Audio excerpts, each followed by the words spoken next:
Hello guys, അപ്പോൾ ദാ വൈകുന്നേരം വെറുതെ ഇങ്ങനെ കാറ്റ് കൊള്ളാൻ വേണ്ടി പുറത്തേക്ക് ഇറങ്ങിയതാണ് കേട്ടോ. അപ്പോൾ നാളെ ആണല്ലോ തിരുവോണം.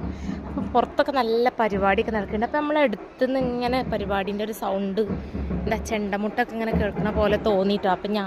അപ്പം ഞാനിതാ പുറത്തേക്ക് വന്നപ്പം ഇവിടുന്ന് റോഡിൻ്റെ അടുത്തുനിന്ന് ഇങ്ങനെ, ഇവിടെ അങ്ങനെ റോഡാണ്, അപ്പം അതിൻ്റെ അടുത്തുനിന്ന് ഇങ്ങനെ കാണുന്നുണ്ട്. നമ്മളെ വീടിൻ്റെ അതിലിങ്ങനെ വരൂല കേട്ടോ.